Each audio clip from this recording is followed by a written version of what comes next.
Hi, everyone. Welcome to the Sincere Practice Podcast. My name is Helen Bass, and today I'm talking to Jessie Kate Bui. Jessie, how are you? I'm doing great. I'm excited to be here. Yeah, so the reason why we met is you sent me a LinkedIn message saying that you wanted to share a framework that you created as an artist about how therapists can incorporate creative practices into their art, and I was immediately hooked. You've been a professor at Art Center, you've mentored people for the past 10 years. Why are you wanting to offer this framework for free? What's your motivation behind it? So I think this was one of those things that I stumbled into, definitely. And it was kind of the result. I'm a very self-reflective person. I've always kind of, as a creative, as a storyteller, that's part of our process to really Yeah. use that to learn about ourselves or how we see the world. Um, but because of my experience mentoring, because of my experience teaching, I'm really accustomed and I love the process of reverse engineering something that I discover. So if a process Mm. worked for me, how did I do that? I think I can create it into steps and then share that with my mentees or with other people. And that's always just been an enjoyable puzzle that I like to do. And it just kind of suited to my background. Um, Mm. and I think just in my process of helping mentees over the years, I kept finding that as I was fine tuning and tweaking and addressing their needs and really uncovering what are the deeper challenges that are the beginning of the domino effect that they're facing. Like they're running into lots of different things, but let's just keep seeing if we can find maybe a single more impactful step earlier in their creative process that's going to free them to get more in flow and to enjoy the process and just have more pleasure in the craft. And Mm. as I was just doing that, and I like to incorporate psychology, Mhm. ideas and principles, my mentees started to just say, this feels therapeutic. Or they'd say, Mm. my therapist said what we learned in class is so helpful, and it would just it kind of just happened. Wow. Um, and I'm someone when I see a pattern, I'm like, okay, well, let's see where that goes. I don't, I take those things seriously when that starts to emerge consistently. Mm. Um, and especially because as creatives, there's so much that we run into generally. There's so much struggle and mindset challenges and just economic challenges that we face consistently that, it just feels like, well, if it's helping somebody, maybe I can do this more with that intention. Yeah. And see if this could be something where almost like the consenting activity where we know we're going to be doing this. We're going to deep dive. We're going to use storytelling and creativity and art in order to really tackle some of those internal things. Mm. But because I'm not a therapist and I care a lot about ethics and boundaries and making sure that that's safe, Yeah. um, I started connecting with therapists and asking them questions about their process. Well, what could I do to set up those? I considered doing a degree and just, oh, maybe I'll just be a therapist and this will be my way of Mm. doing it. Um, but ultimately that just felt a little limiting for how I felt like this is something that it didn't depend on me to do it. That's It so was, generous. yeah. Yeah. Thank you. And Yeah. so, yeah, I just started reaching out and saying, hey, I wonder if other therapists can adopt this or use this, and maybe they can remix it or play with it or just leverage it in a way that helps artists and storytellers or creative types Mm. really access a new level of insight and clarity in their native tongue, essentially, which Mm. is something a little bit more informed by a current storyteller's practice. Instead of Mm. just kind of a simplified version, we can use some really beautiful storytelling tools and gain insight from them as long as we would direct them at ourselves and feel like that's okay to do and it's safe to do and it's welcome to do. Mm. Tell me your journey. We're gonna get into your method soon, Mhm. and I'm really grateful that you actually brought slides and really detailed explanations and step by step, because I think this is a really beautiful resource for therapists who want access to this. But how did you find yourself creating this method? Were you a client in therapy? What were some of your pain points as a creative in your Mhm. journey? Give us a background of that. Yeah, sure. Definitely coming from the context of, especially with how I was able to see a natural connection myself. Um, Yeah. You know what? I was doing therapy. I was really having like a time in my life where, going through some really big life changes and that were shaking up identity questions, like Mm, how I'm orienting myself to the world and my culture or family or people around me. Like it just really shook up a lot of how I just kind of felt floating and I was a little uncertain of where to go. I feel like in a lot mm, of ways, I was needing to rediscover preferences and choices and feel like safe to do that. mm. Um, coming from like a people pleasing and perfectionistic kind of Yeah. mode. If I can And ask, like, how is that yeah, go ahead. showing up? Like, when you talk about preferences, whatever you're comfortable sharing today, Yeah, I'd love to know more. yeah, Yeah. sure. Like, I mean, it's interesting because I think I had such a pattern of people pleasing. There are definitely spaces where Mm, my preferences felt safe to be. And that for me, it came out in interior design or like art. mm. Like, I don't know, I can make Yeah. any kind of world, any kind of thought. Yeah. But in my like daily life, relational challenges, community choices, I felt like everything was pretty prescribed. Um, Mm, and so it's interesting because that preference, it's sort of like defaulting to what was the right way to think or the right way to choose for so long. mm. It's like I had ignored or diminished my preferences for so long that I didn't even, if someone were to ask me, what do you want to eat? I can't, I don't even know. It's not even like Whoa. even if it's like, oh, is it safe to, I was like, I don't know what, Mhm. I don't know. Yeah. And so again, if there was the right person or this right situation, there's always an exception. So I don't want to feel like that's like one big, it's always that way, to characterize it that way. But it really was this thing of like, I'm going to actually have to reapproach going to food places and being actively aware of, is this something I like more than that? Is this something I like more than that? So that then if an option arrived, I actually felt like, oh, I want to pick that. But I needed to be actively aware of choosing and discerning presently as opposed to defaulting to what's the situation demand, what would make everyone else comfortable, you know, Mm. that I kind of forgot what my preference would Who be. you were. Yeah, Mm-hmm. in the process of pleasing, and Oprah calls it the Mm-hmm. disease to please. I remember watching the Oprah Yeah. show one day, but I think I can relate just as a woman, Mm. like, we're primed to look around. Like, I think I read a study once in growth mindset about the difference between how boys are primed and how women are Mm-hmm. primed, Mm-hmm. and basically what they discovered, was that boys growing up just internally knew what they wanted and they just said it. And Mm-hmm. for myself, for so many women who were born, like, we look around and we see Yeah. what other people want and then we go with what they want because we don't want to be a bother. We don't want to be too much. And so Yeah. I'm really grateful that you share that because it sounds like if I can, if I, am I allowed to say that it was more of like a realm of codependency? I would say Yeah. so. I think so. Like I Okay. mean, definitely in therapy, that was something that came up and I resonated with that feeling accurate. Yeah. Mm.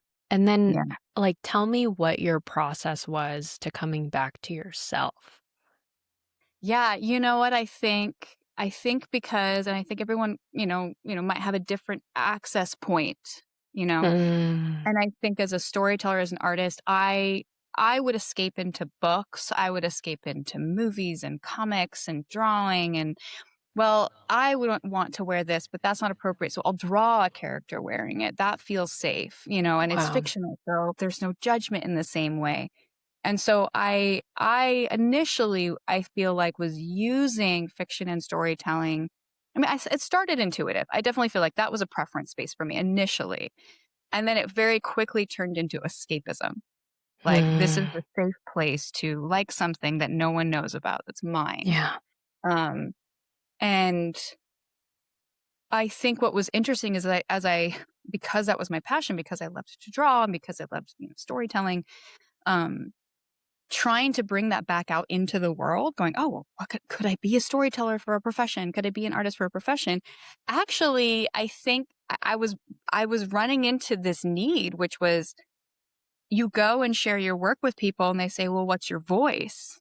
Like, Mm. is it authentic? And then suddenly you're faced with, for me, as someone who loves craft, like high craft, Yeah. I wouldn't let myself get away with it being anything but, oh, what is the authentic voice? I want to be the auteur energy. I like that, right? Yeah. And so it really just was this demand to some degree to say, well, what do you have to say so that it's worth drawing or worth sharing? And it just, okay, well, what am I Mm. going to do about that? I need to find something to say that's worth saying. Hmm. And that was, I think, the first initial invitation That was the into this genesis of the journey. healing work. Yes, Wow. and it started relatively quietly. It still was like a little drop of that idea. As a designer, I started with like really I kind of fell down a rabbit hole of really focusing on like costume design because I liked the identity narrative that you could tell through costume. And as I was trying to excel at that, it became, well, what does that say about someone's psychology when they use their costume? What does it say about how they orient themselves to society? And suddenly I'm looking at the thing and saying, in order for Mm. me to solve this problem, I need to understand that our environment can influence what we wear, and how we choose to resist or conform to it is an active design choice. Wow. And so it just starts to become like, well, what am I wearing? And what is this Wow. active design choice? What does that mean? And now even my clothing became this very activated thing, which was like, oh, every choice I make about my clothing is like a statement. Like, That's so yeah, overwhelming. I feel like that's when I work with creatives and me myself being very head like knowledge oriented, that can yeah, become a roadblock to creativity because you stop yourself from just like operating from the heart. And by heart, I mean just like the joy and the smile that comes from the craft as opposed to like being so cerebral about everything, you know? yeah, That's yeah. it. I know what you mean though. It's like It's overwhelming interesting 'cause thinking about identity. it does, and I think that this was one of those things that it's actually again, it like the beginning of my journey, I feel like like it was this active it really was activating that cerebral, like, "Oh, no, everything is charged with these things that are like Yeah. everything's heavy," Yeah. right? Yeah. And so then design went from it was play to it was escapism, which was still a little bit more playful, like, Mm. to this like, "Oh, any choice I make is so big." And now I feel this pressure that's making it hard to draw or hard to write because I feel like, oh, well, I'm making a statement to the world about my identity. It was so heavy. Like, and I think especially like as, I mean, I already feel like as creatives, sometimes we'll be really sensitive to critique because we identify with our work quite a lot. Yeah. And, and I think it can escalate to the point of full stall, which is just like analysis paralysis. I drug too much weight on this one activity. Mm. Um, and so that I went down that rabbit hole, and for me, I mean, I feel like in some respects, there were people in my life that were influences of wisdom, right? That were, my partner's always like, well, what do you want? What do you think? Like, what are your preferences? Like that reminder was always present, and his experience and wisdom in that, because he's very centered in himself, like Yeah. did help me kind of compass to that's what it feels like. But if I try to Yeah. mimic him, he can call it out and say, that's not, no, it's what are you, right? Mm. And so that Mm. was really helpful. But I think like what ended up happening to me was a little bit of like, I just had to go through it from my experience. Like, Mm. and it was just, it got so cerebral, it got so heavy. And instead of me going, oh, it's too heavy, so let me just stop. I don't like that. I'm like, we've got to get to the other side of this. I believe that there's something over there. And Wow. so it just got even more cerebral and then a little bit bigger and bigger until it collapsed itself, which was this no longer, it sort of proves to me to like in what Yeah. happened. Like I hit a point where I was able to realize this is endless. Like You're never and going to figure it out. Yeah. exactly. And then once I could see it was endless, it became, oh, well then I could just keep doing it. I could continually be in this endless pursuit, or I could just say it's endless. So what am I going to do? And almost a releasing of it Mm. and saying, okay, like I can use it when I want to use it, but there isn't this one definable truth path certainty that will solve all of this. Mm. If I can get comfortable being in the uncertainty, being on the unknown, and then acting anyway and saying those things are just resources and not the path. Those are just things to think if I want to think them. They're my option. Mm. Like suddenly I could draw something that didn't have a meaning or draw something that had a meaning. And it was my choice to pick which one I wanted to do or to dance Mm. between them. It's very different. Mm.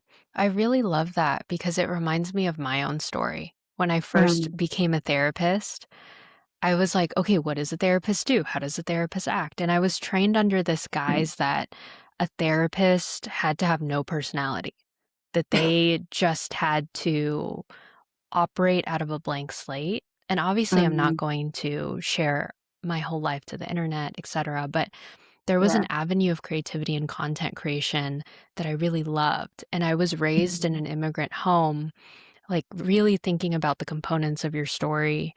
And I was taught that the path forward was being career focused and career one track mind. And mhm, so when I became a therapist, I was like, okay, how does a therapist operate? How does a therapist talk? How does a therapist yeah, dress? And you can tell you yourself are a really great indicator when you said that your husband is centered. I mm, feel like we can operate out of the knowing and the intuition when something is not fully aligned and when something is not fully ours. And so, mm, despite not knowing who you were in here, you knew that it wasn't you. I'm pointing to my heart, like yeah, internally. And I yeah, think that's such a beautiful word picture of like how you just need to go through. You no matter how much advice people give you, right? Like yeah, you just yeah. have to go through it. And I really do feel like it's this shift, like in the overarching story, it's a shift from feeling like there is a way to just just moving. Like Right. I really I think when people would tell me like, "Oh, be present," or, kind of mindfulness or meditation, I could not connect with it. It was like I just something was like, "What are you talking about?" You know, like I feel like you're doing Yeah. something, watching you do it looks right, but I don't get this. Yeah. And I think now it's interesting too, because I think I kind of maybe created a bigger story about what was happening internally with them that was like, whoa, I can't hit this vastness that they're reaching. Mm. And it's now to me, it feels more like, I mean, even walking my dog can be meditative if I'm just like, that's the focus that I'm focusing and I'm not weaving narrative, ironically, not weaving narrative around it, not inserting meaning and almost just practicing and saying, what if I walk into the unknown? And see how long I can last without attaching a meaning to it in order to soothe myself. And Mm. and there's a level of stamina building, Yeah. like, around that. Sometimes I have more of that capacity, sometimes I have less of that capacity, but it's interesting because I feel like I as a storyteller, one of the biggest lessons I learned was to be able to detach from story so I could use it. Like, Ooh, to be able to detach from story so I can use it. What tell me what you mean by that. yeah, yeah, Yeah. it's not letting it's not I am not here to serve the narrative. The Ooh. narrative serves me. So Mm. so when we look at these experiences that we have sometimes, we might reflect on something where, "Oh, this is what it meant to me," and it feels like it's that meaning is fixed because that's what it Mm. meant when we experienced it. Mhm. But if you actually say, what if that is a story about the meaning I created for that moment to soothe through that moment? And if I can detach from that story and say, that's just a story, I'm Mm. not a story, that's a story I told, I'm the storyteller, right? Mhm.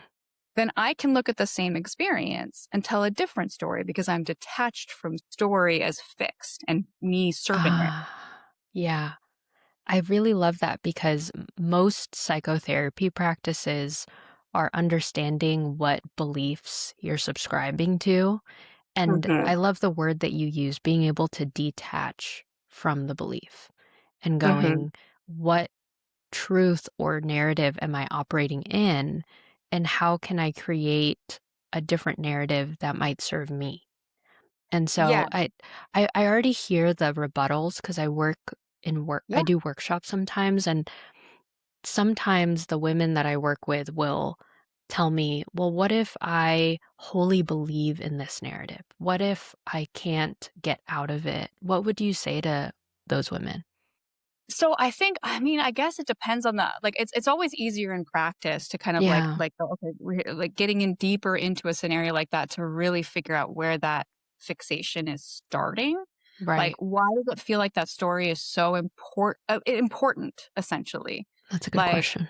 because we as humans have used stories for so long that it's part of our survival toolkit. And Mhm. if we diminish that and we say, oh, story's just like play and it's more of like after we've stabilized. Now, this is a foundational survival mechanism that we use. Yeah. So if that experience feels like that story is important to stay fixed, it sounds like that your survival of that experience still feels extremely like that threat. This is the thing that's tempering that threat back. So Mm. unless you feel like there's something of equivalent power that will actually be able to protect you, like why would Mm. you replace it? So like if you think about like someone saying there's a dragon in front of you and you're holding a sword and they say drop your sword, you're like the dragon is still there though. Yes. So Yes. yes, that sounds wise and zen, but I have a sword in my hand. What do you mean? And it's easier to say, let me give you something else instead, right? So what I I really like like to that. do so what I like to do with these is that my something else, right, Yeah. um, is to create a fictional metaphor. So we're not Ooh. replacing your personal experience. We're not threatening that that's still in place. That's still doing its job. We're going to shift our perspective not by deleting the biographical narrative, but by adding something by saying, okay, let's make this fictional. What does that metaphorically feel like? Does it feel like a dragon? Does it feel like I'm in the fog in a lighthouse or like whatever the metaphor that feels kind of similar? And Mhm. then we navigate crafting that new story in a safe place that's not taking your sword away until you feel like you've crafted something that you can swap your sword out with, right? Mm. And so we don't want to shake that up. I think that's what I tended to have a little bit of to myself in my own experience. I've had times where I just was like, nope, throw the sword away. I'm just going to trust the universe. And I just got really stressed out and super nervous because I was just like, Wait, I was a little bit bold bef in that. before you go on, like, Yeah. that's I just wanna acknowledge what you said Yeah. because I think that's so important to talk about, and then we can go Yeah. into, the method, but I Okay. think that there's so much information out there about trusting the universe, right? And not saying that Yeah. there's anything wrong with that, but Yeah. using the logic that you use at that place and time, like, I'm just gonna do what the universe is commanding me to do. I'm gonna drop my sword, despite there being danger, literally right there, like a breathing dragon. I think about Lord of the Rings, Yeah. where like Gandalf has to make the sacrifice, right? When the bridge Yeah. is burning Yeah. and there's like a monster coming after him. The Like I'm currently Balrog reading monster. Yeah. yeah, Yeah. I'm currently reading through all of Tolkien's writings, and I just think he Yeah. is a genius at world building, but that's besides the point. Like, Yeah. walk Yeah. me through why that logic for you didn't make sense. Yeah, well, I guess I kind of would try both. I think what would Yeah. happen is that because I when I started to feel like, well, this pattern that I'm living isn't working. Like Mm. this loop that I'm stuck in, and as a storyteller, we kind of go, "Well, you're stuck in a loop, and you need to do this thing, and like we kind of like have that model of like, okay, there's a way to get to the other side of this. It's gonna take a level of sacrifice or risk or some facing of like your sometimes they'll call this like send your character to hell and it's like the facing of this deepest like thing, and so Yeah. that storyteller bravado or whatever in me would be like, okay, I'm just maybe I'll just do that, maybe I'll just step off into that. Right. And like, I mean, if it was the right amount of like not too threatening of a thing I was tempering. Like, yeah, I might find a little bit of bravery, like, oh, I can speak up and, do this or be brave. But sometimes that would lead me to just a anxiety attack. Like, it's like that didn't help me to completely drop my tools and then suddenly be like totally vulnerable with no replacement or resource. Mm, And so that was like, I was aware of that experience in my body, that like, that's not safe either, but it does yeah. feel like something. And Mhm. then what I'd find sometimes is I'd be using fictional stories and I'd be almost very easily as a storyteller getting kind of caught up in just that and just being like, oh, well, Mhm. now I'm going to create this metaphor. And all I'm doing is making the metaphor and I'm still not moving into action, right? Where Mhm. I'm not crafting it into something that I can use. And so I think I would just bounce between them. Honestly, I feel like I wouldn't like a lot of times in our personal histories, it's more of like a culmination of many tiny slip ups and fall forward Mm. and a little fail and a little success to kind of Mm. get into a rhythm. It wasn't like, oh, I figured it out and then I did it the next day, or I got stuck in this way and then I didn't do it again. It's like, no, kind of got stuck one time. I was like, I chickened out about it the next time. And then a little while later, I tried it again in a different place. And it was just like, it's kind of a Yeah. little bit of back and forth. Yeah. You basically thought about, like, will this work? Yeah. I, Yeah. I have a very, I like puzzles. I like testing. Mm. I like experimenting. I love thought experiments. I like Mm. those types of things. And Mm. so I think that in a way, I mean, I think in a way, I just kind of was like, okay, I'm the case study that I'm testing how to figure out life on. And I'm just gonna like, if that's the case, I wanna try. I wanna Yeah. try things. I wanna test things. And so and as an artist, one of the things, we all have like our different kind of knacks in art. Yeah.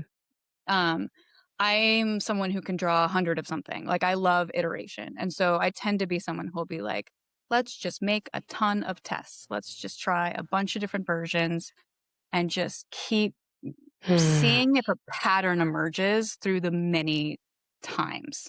Mm. And so I feel like my process ends up being a very slow, like I get to it slowly through a vast variety of small little tests. I love that. I'm a big believer that 1% iterations, Yeah. especially as, like, a business owner, as a creative, creates mastery over time. But I think this Yeah. is a perfect segue to talk about your method, and I'm Mm. just gonna share my screen so that we can go Oh, through that together. okay, great. Um, okay. So how do you pronounce this? The parallax method? Yeah, so parallax, like people use it in like measuring the distance. So if you think about like someone trying to measure the distance to an object super far away, Yeah. um, what they'll do is they'll look at it from one angle and then look at it from another angle and then use that to triangulate.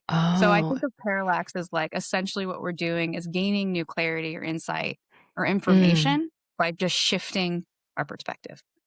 I Um, love that. I love yeah, that. so that's kind of what it is. Self-authorship. So the parallax method is a storytelling approach to activate self-authorship. And step one is find your Mhm. story. So walk us through this, Jessie. How does this work? Yeah, sure. So this is really like, I would say this is the more biographical stage because this is the first place we're starting. So this is really just kind of like reflecting on an experience, and we're going to start trying to extrapolate some key pieces that we're going to play with later. So if you were like, tell me your story, you could just vent or free write or just share an experience where you felt like you had a challenge and you got to the other side of it. We're really just trying to figure out how you express yourself, and we're Mm, going to look for three main things. mm, Those three main things are the limiting belief that you had in that story, like maybe at the very beginning, mm, an aha moment that was kind of like, oh, this is what I needed to know in order to see the other side of this challenge, and mm, then the truth, which is what was the result of leaning in and kind of actualizing that new insight, right? mm, And so we just look at something, not too current initially to kind of help you understand this process. And just kind of say, okay, cool. You had a limiting belief or a character lie in storytelling terms that was holding you back. An example of that might be something like vulnerability is a weakness, might be the limiting belief at the beginning of the story. Mm. And you go, oh, yeah, I was really, I couldn't trust anybody. I did everything myself. You're like, oh, okay, maybe that's something that was happening. Mm. And then your aha moment might be like, what if vulnerability could be, help me access connection or empower me to lead or do something that you're like, oh, wait, hold on. This thing now, this is kind of shaking up my ability to kind of attach to this limiting belief. Mm. Um, and sometimes it's paradoxical, like I think another one that comes to mind is like boundaries can nurture connection. Right. So that doesn't feel right, but it's very true in many experiences. Um, and then you look at your story and say, okay, what's the truth, right? It might have just been you realizing, oh, vulnerability can be a strength. Like it's just Yeah. simple as that. And so Yeah. we're just looking for the 3 moments. Yeah. When you talk about like the three story moments, it kind of reminds me because you have a picture for people that are listening Yeah. on audio of Joseph Campbell. And fun fact, I actually was best friends with the film department, the film like major people, and they all of them carried around Joseph Campbell, which is like a legend in like just story structure. Yeah. I really love this because you're talking about the three-act structure of someone's story. And Yeah. most of the time, I'm assuming when people come into mentorship with you, they're still in Hmm. act two, right? They know that there's a problem, there's a conflict, but they don't really know how they're going to get out of that. Yeah. Um, and so, how do you even create the third story moment?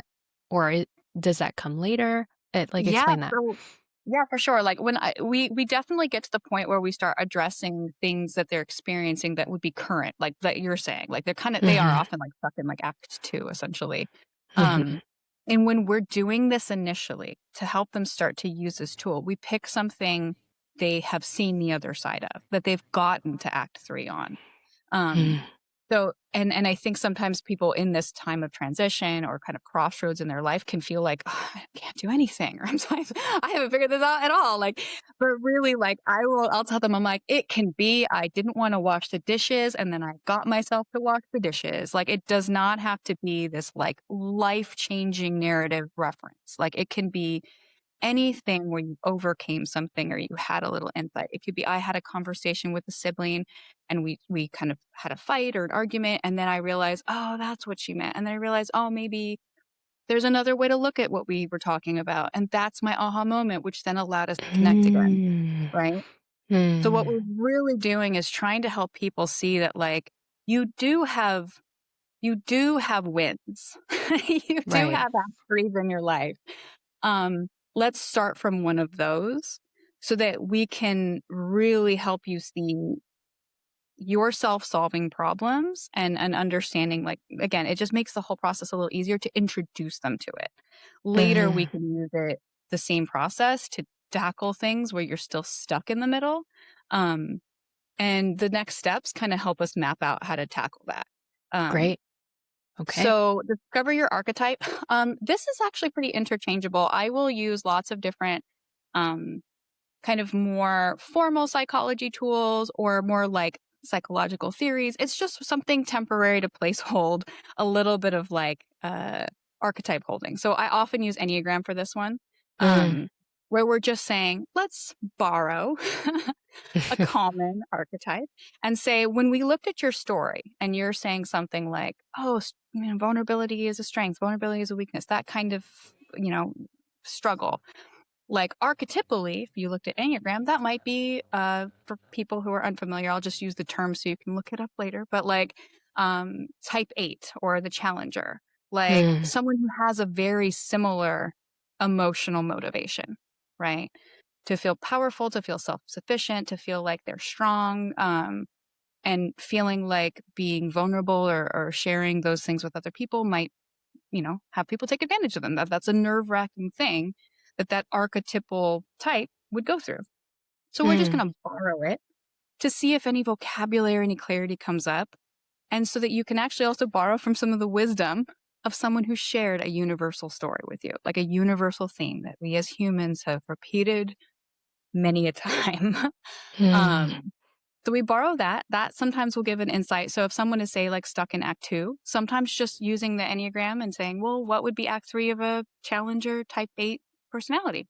Oh, well, it's this. Well, I see the wisdom, but I just don't believe it. I'm like, oh, at least, well, okay, let's see if we can find a little bit. Let's see if we can build some conviction in that or experience it a little Mm, bit. It can sometimes provide a little bit of the compass. mm, Um, if you can at least say, oh, the lie and the aha moment is very much resonating with this other Enneagram type who has a very similar shared lie and aha moment, um, that can be helpful. Um, Another thing that we do is this last one. So breaking down the lie. mm, Um, this is where I take something, it's called the story circle. It's a very simplified version of the hero's journey, um, mhm, which just makes it a little bit more accessible. Sometimes when we look at the story structure tools, it can be intimidating to see all these like very determined, this thing has to happen and this action has to happen. This person needs to meet this person. It gets a little too detailed for me, mhm, um, to use it this way. So the story circle just is a very, very stripped down version. It's kind of just like the most basic emotion that you would feel in this kind of progression of a story.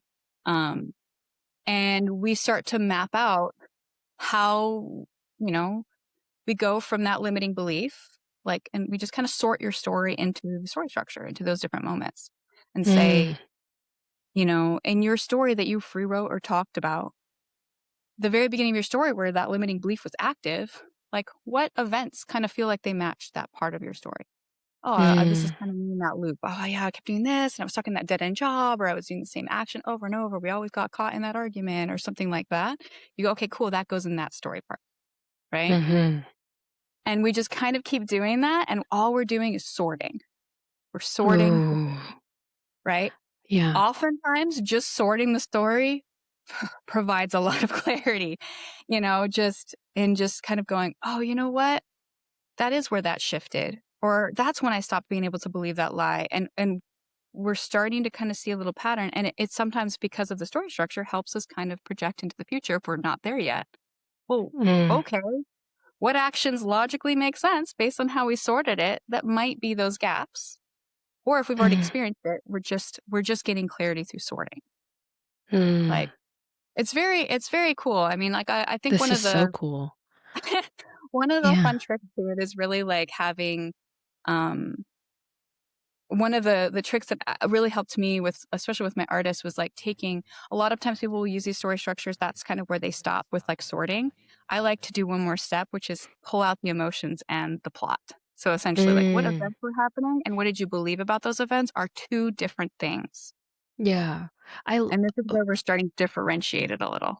yeah, I love this because oftentimes with therapeutic modalities, a lot of it is talking at the client or telling them what they think is best. And being a creative and also being a therapist, I've always struggled with utilizing one therapeutic modality because I don't like being told what to do. And we've talked about this before. What I Mhm. really appreciate about your first step, Jesse, is how you're helping the person you're working with find their own story structure and create their own narrative. And this is so pivotal. Like, I just want to say thank you for this because this is something that I'm going to start incorporating in my work. But let's go into Fair. step 2, which is fictionalize your story. So walk us Yeah. through this one. Yeah. So this is like now that we kind of have our little, we're kind of grounded, we kind of understand what you were feeling, what you were doing, have a sense for what was motivating you. Now we're ready to shift perspective, right? Mm, And in order to shift perspective, we've got to kind of flesh that out a little bit, right? We're gonna like build that, the vividness of that metaphor so that you can really start to see clearly from that point of view. Um, so we start by really calling on their preferences. When they're creating their metaphor, I have them pull from historical or conceptual or fantastical inspirations or daily life inspirations, genres, anything that kind of just resonates with them. We're really leaning into their preference here. mm. Like if you like soap opera musicals is your metaphor. It's like it there isn't like the right way. We're not trying to compete for pitches at Netflix. We're just using what you love indulgently, right? Mm, So that it feels super enjoyable, kind of draws you into it. We want to make this fun to be in, and that you feel delighted to choose all the things that you want to choose about that world. And so we just kind of establish that metaphor by building out their bias, like who's your hero, what are you seeing, what's coming to mind, um, just to get them kind of oriented. Mm. And Yeah. then, yeah, go ahead. No, what I was gonna ask is, when you say choose your hero, the hero is basically the person that you're working with, or the person that's writing the Yeah, story. Okay. the person writing the story, this is like the avatar for their experience. So they're going to pick for themselves. And this is, again, this is, I am here facilitating them to just have the space to do this and Okay. prompting it. I'm not creating it for them. I'm not, oh, it kind of sounds like this metaphor. It's like, no, like, unless they want me to kind of help them brainstorm, I'm purely there to facilitate them formulating like their fictional avatar, like for this world. And Mm. um, and then for Design Your World, this is kind of me pulling from the world building skills that we have as storytellers, Yeah. where we start to say things like, oh, well, let's think about class dynamic. Does that feel like it's part of your fictional situation? Or, you know, other aspects like the time and the place, or any other like cultural things. Like what do you feel like resonates with the story you've been building, which is the lie, the truth, the aha moment, the Enneagram, any of these like themes that you were exploring remind you of something or have associations like, oh, I feel like mine was about power. So maybe my world has power dynamics or really strong class dynamics. And that's the big struggle. Like, I'm just essentially, it's the same techniques that I taught in like, like art center. It's like, I mean, when I'm working with craft people, sometimes we just go straight to it. I'm like, okay, we're just going to go through, you know what we're doing. We're doing world building. Love Um, it. it can be anything, costumes, clothing, buildings. Like, what do they feel excited about fleshing this out, creating an environment for this that resonates with the those core story themes that we've already started talking about, those limiting beliefs and aha moments and truths. Um, Mm. and so what it does in narrative terms is essentially embed your entire metaphor with subtext. Everything is speaking to the lesson that you learned, right? It's all Mm. built around that. Um, And then design your cast. This speaks to, I think you had a question earlier, and I don't remember if I don't think I directly, I don't think it came up when I was probably tangenting. Sure. Um, Yeah. and you asked about some of my therapeutic experience. And this right here, this moment, choose your cast, this is what incited this methodology to start come together. Really? Because Why is that? I was in a I was in a session doing EMDR therapy. Ah. And we were doing resourcing. We were coming up with a wise character, a protector, a nurturer that would provide insight to me in that reflection to that memory that I was retelling. Mm. And as we were doing that, I realized the protector character, I think, was the first one we did for the situation. And I was already going, oh, well, that's the character in my story. That captures that theme. Um, Mm. And I was like, oh, I already have that character in my story. But if that's the case, I wonder if all those other characters, and they're so vivid to me because I've drawn them and I've played with them, it made the process so much easier because it was so vivid because I knew those characters really well. Mm. Um, and so I realized, I'm like, oh, this is so useful. So this part of it is essentially in this fictional setting, you create your protector and you create your wise character and you create your nurturer, who are the support characters to your protagonist in your fictional metaphor. Like, they're going to provide what you need, whether they're a person or a location or, whatever metaphoric conceptual idea that you have. It allows you to have this metaphor that is empowered with good advice that is kind of Mm. you tapping into your own, subconscious things that you kind of block out. You don't always give yourself the best advice. You'll preserve it for other people True. sometimes and rather than give it to yourself. So this gives yourself a little bit of voice to those sides of you to give your Mm. character advice and guide them through the story. Mm. So we just cast those. We create little fictional iterations of a nurturer, protector, and a wise character. Um, and then just depending on how much they enjoy this, like sometimes we'll start to kind of like really play and deepen this story. But those pieces are what we need to do the next step. I love that. Thanks, Jessie. Yeah, sure. And then step 3 is rewrite your narrative. Yes. So Yeah. this one is definitely, we're going to start using all the tools that we built. And I do kind of, in order for them to be able to integrate that and able to use this and kind of leverage these tools, I want to create kind of a set and setting for this, right? Mm. So this first step, align your environment, is really actually kind of like saying, okay, let's kind of get back out of the fictional world, reorient ourselves in our real life here, and look around at our environment, look around at, like, how is our home? How are our clothes? How are our items in our space just supporting us? Is there anything interfering with our flow, right? Mm. And this is an opportunity for you to observe, and this is kind of a fun invitation to say, is your environment or your clothing or your items, things that you bring around you that support you in your space, communicating that truth, a lie, Mm. an aha moment? Like, what are they amplifying? Because they're outward expressions of these choices you've made that have been sometimes very reactive, right? So Right. if you start to look around and go, oh, my place is really cluttered because I always prioritize everybody else. It's like, okay, well, was always prioritizing everyone else the truth thing that you wanted to remember? Or Mm. was there something else you want to do? And then maybe that you kind of go, oh, well, then I'm going to tidy that up because my truth was that I take care of myself, that Mm. matters, right?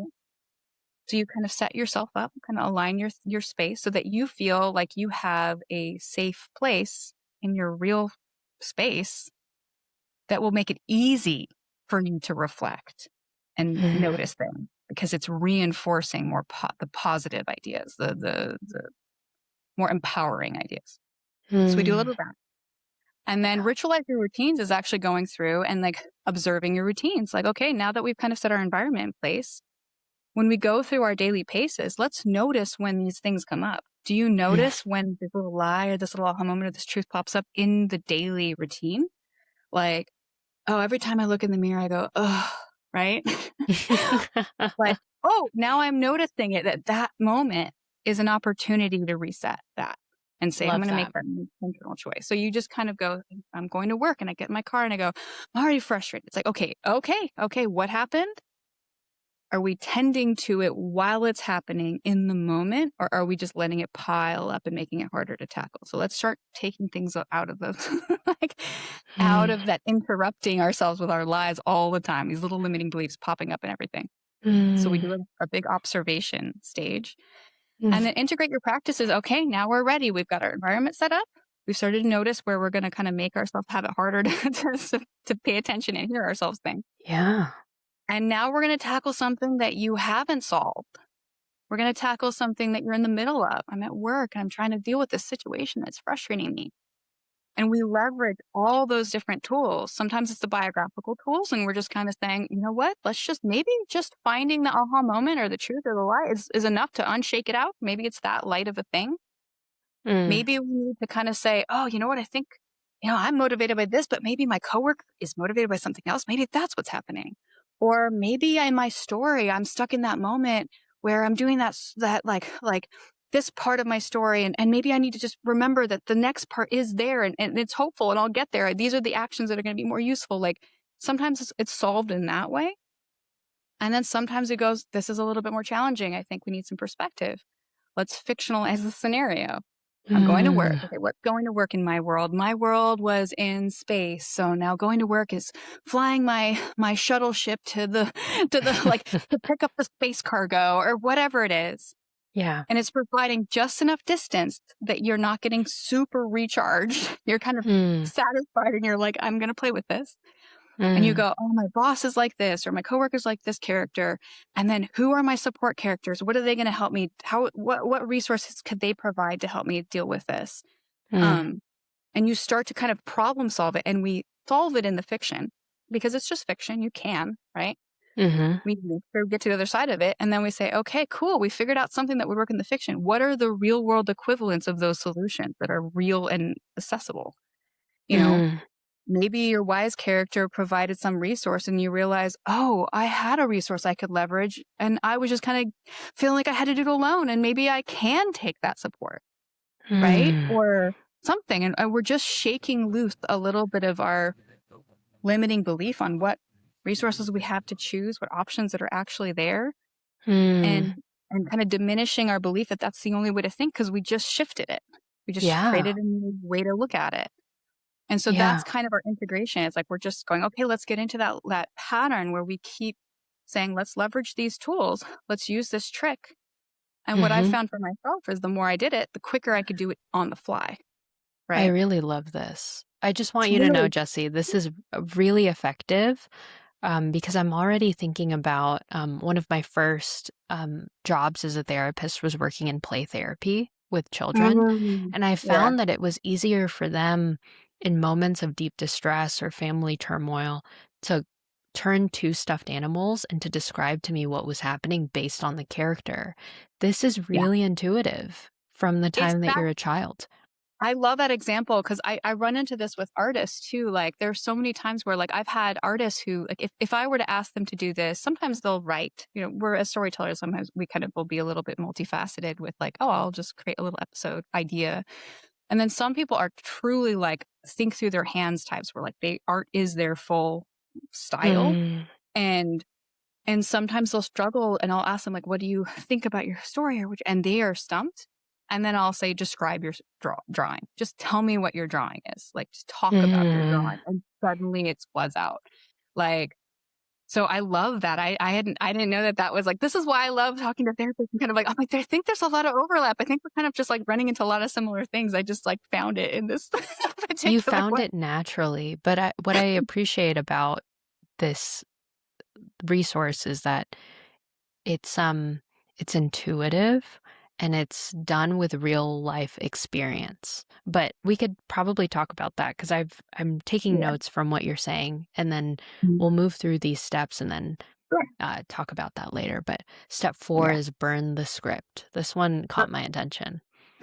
So this one was a later addition. It's so interesting Okay. because once I had those first 3 steps, I was really focused on those for a long time. Like, this is work. This is helpful. Mm, Like, but then I hit this point where I was like, okay, I'm doing these things and there's some things that were just still sticking and I was still running into some challenges where I'm like, why is this, something's missing. I can tell something's missing. mm, Um, some element of integration was not there. And I think I'd find these insights and I'd find these loops and I'd find these patterns. I could find them quicker. I could notice them quicker. I could stump them a little bit faster, but I was still missing like the like aliveness and the playfulness, like the true access to this. It was still cerebral. Let's say it that way. mm, It was serving me to kind of help me clear up my mind, like tidy my mind. mhm. But I needed to go through a little bit of like, I want to be able to do this somatically and presently without having to also calculate through this. So it's like, okay, like let's do that. Now let's let it go as a practice. Let's test this out. Mm, And the first thing is really like saying, okay, well, we've gotten to this rhythm. We freed up some space. You feel like you can shift your perspective. We got to tap back in to your preferences purely without explanation, without needing to rationalize why they're a good idea or because you came up with a metaphor that helps you think that. We don't want to like attach to that. We want to detach from the story you created so that it can serve you again. So the first mm, one is unlocking your options. So this is again kind of a return to looking around in an experience and saying, um, is let's say let me think of like a grounded example, especially because this is a sure. fresher one. So I have less of a library of iterative examples for this one. Still from the lived experience though. Yeah. So if I say I want to align my environment, I'm going to make my environment tidy. It's going to help me feel empowered, but maintaining it's hard. Let's say that's where the stump part is. Mm, I'm like, well, it's great. I have it all nice, but like keeping it up to date, keeping it fresh, keeping it clean and swept and everything like that is still a little basic challenge. And if I start to reapproach this as every time I sweep my house, I reset my options. I reset my ability to make choices because now if I want to invite someone over, I don't have that in the back of my mind. right. And so Yes. it's allowing you again, it's like freeing your mind a little bit more. It's tidying your mind a little bit more. Mm, Um, so I want you to be able to say, like, you built this environment, you built all these stories, but let's take care of it. Let's maintain it.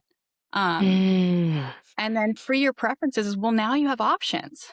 do you want someone to come over and visit? Like, do you want to invite a friend? Like, do you want to not create art cerebrally? You just want to draw and have no meaning whatsoever to the drawing and just not feel like you have to rationalize it or that you're not afraid to draw. So then what if you just draw without, needing it to fulfill something? What happens? Like allowing yourself to explore your preferences, like I was saying in that early anecdote where I was saying I needed to just rediscover once I felt safe, rediscover what I like by letting myself try things and pick things. And what happens when we do this process is it starts to make your mind safer. It starts to make you feel a little safer in yourself because you feel like, oh, I have a way to get through this. But now you're safe. Let's pick some things. Start to carve out a life that isn't just there to soothe you, right? That's there to expand and feel joyful. And so Yeah. bring up your preferences is really just starting to say, okay, now that your space is ready, what are you going to do with it? Not just soothe Mm. yourself. And then Mm. empower your choices is actually just kind of pulling you into improvisation. Okay, cool. Like, you know what you like. Your house is ready. Your mind is ready. Your space is ready. You're ready to make the types of to be free to make choices. You know what you like. Go. Mm. Right. Mm.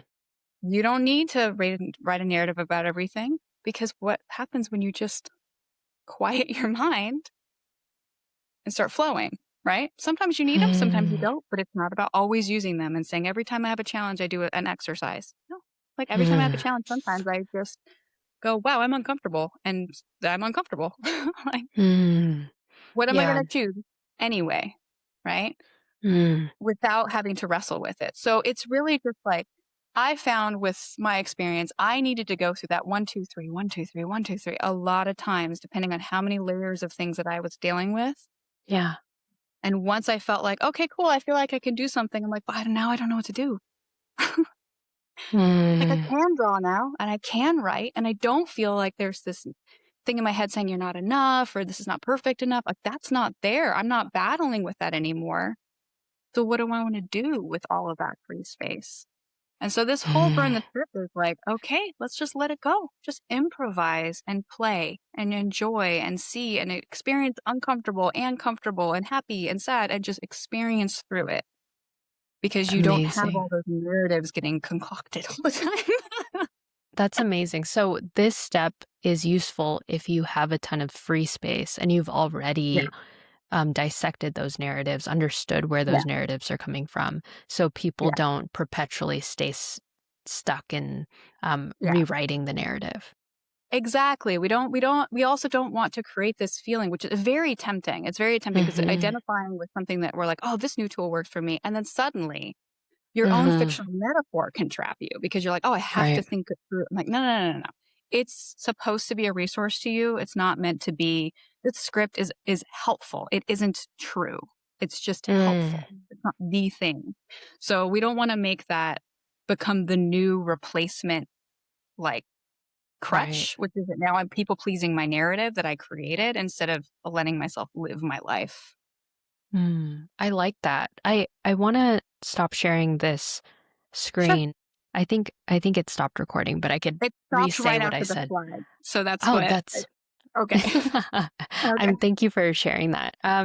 So what I was saying is like I feel like it's creating enough distance between the identity piece and who the person really is to their core. And one of the things that I've really been sitting with is the temptation of over identification with one part of you. Mhm. And I think that the beauty of this method is that you can actually separate yourself from that. Yeah. It's Yeah. really like it became so important to me because again, like my out like my goal with like in my own personal journey was that I could just enjoy drawing, enjoy storytelling, get into flow state and be present with it. Like Mm. and not be wrestling in my mind while it was happening because I remembered being younger and creating. I remember before it became escapism and I know what that felt like. Like it's vivid enough Mm. in my body to go, that feeling was good. Obviously, like we don't always get the the opportunity, or it's not always even appropriate to return back to some childhood experience, like level of development. But I didn't feel like it was a level of development. It felt like it was just access to something that got interfered with. And Mm. it really was almost like my own inner voice, my own pure thought was interrupted by all these different fears and nerves and shame and like stresses that I didn't feel in my own experience. I had a way to hold my own in. Like my Mm. voice wasn't able to stay there. And so it became harder for me to really express or form my identity.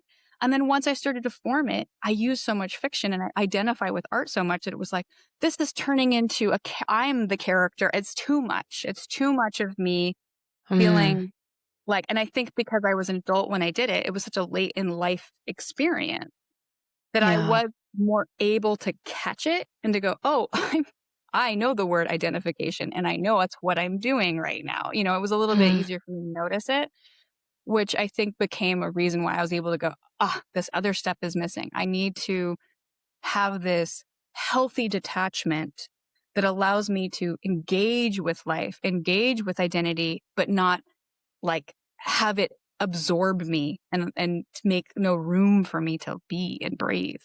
And so it was Mm. really, really, really interesting. Like, yeah, it's been a journey.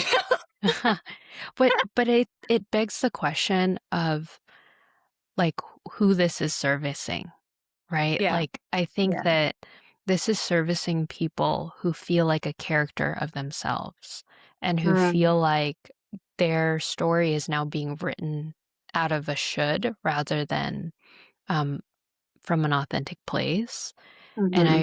I really love that question because it forces people to think deeper about their Yeah, life yeah, of what is worth operating in. Am I comfortable with the character that I've created, or do I want to create space to yeah. rethink this model?